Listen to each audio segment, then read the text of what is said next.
Hello everyone, my name is Phil Jerkchicken and welcome to the weekly recap. This week saw some fantastic attempts at diplomacy and some of the same old in the war between the US and Israel and Iran. Make sure to subscribe and let's get started. Yesterday, Iran launched at a target previously thought out of reach for their missiles, a joint US and UK base on the island of Diego Garcia about 4,000 kilometers away. Of the two missiles launched, one failed mid-flight while the other was shot down by an American warship. Iran was reportedly thrilled by the development, one military spokesperson saying, "We just kept hucking these things into the wind, no way one of them got that far."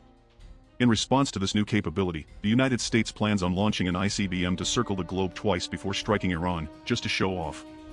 The US military has also informed NASA that they want to be able to launch missiles from the moon as soon as possible for, quote, the love of the game.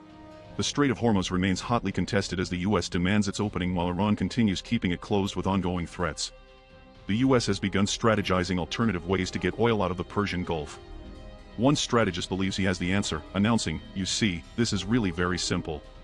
What we should do is dump all the oil in the ocean. Then, since oil doesn't mix with water, the oil will move in the currents until it makes it past the strait. Then, we can just suck it back up."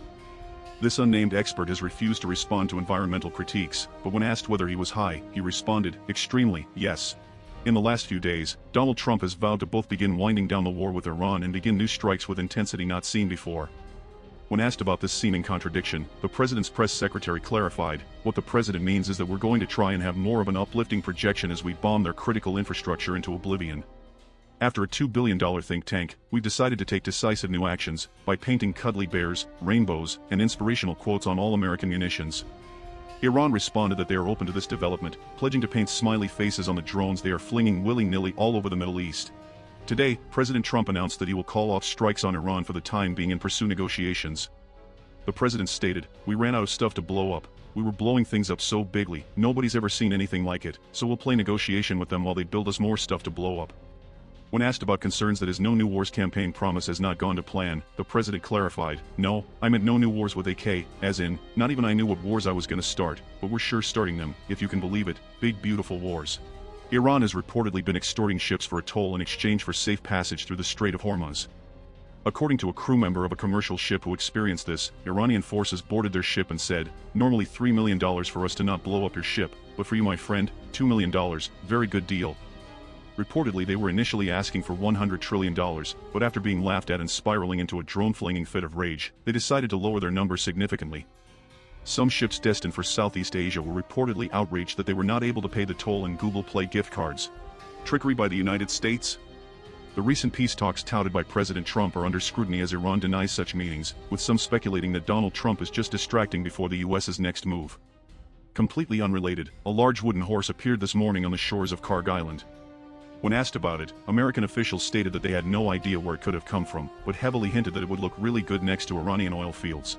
The Pentagon made an order yesterday for 2,000 soldiers to begin heading to the Middle East. Per a statement from a military official, "Yes, this is very much in line with President Trump's peace plan.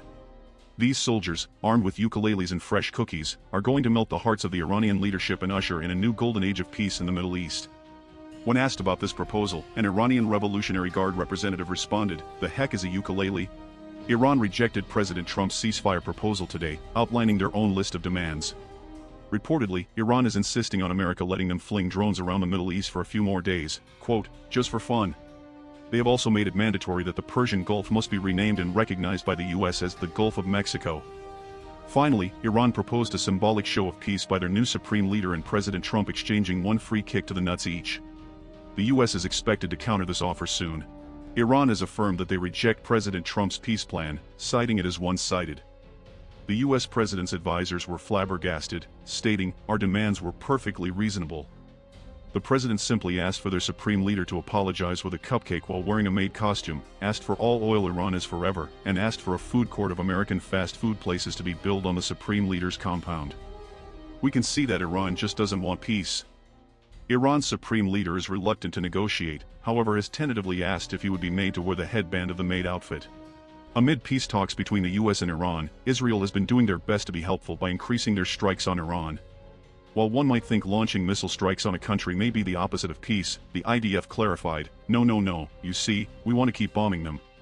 When asked to expand on that and what effects this might have on a ceasefire, they responded, "That's fine, a ceasefire would be great. Just as long as we get to keep blowing them up." A UN envoy is en route to Tel Aviv to hold an educational seminar on what a ceasefire actually is. The US just employed a brand new strategy in the war with Iran. Because of the back-and-forth attacks on each other's energy infrastructure, the US announced suddenly that they would be buying only Iranian oil. Around the same time, Iran's Revolutionary Guard announced that they would be immediately launching attacks on all US oil sources. To their surprise, Iranian troops complied, promptly launching strikes at their own oil fields. Said one high-ranking Iranian official, "Thank goodness most of the missiles didn't work." But seriously, what in the Looney Tunes?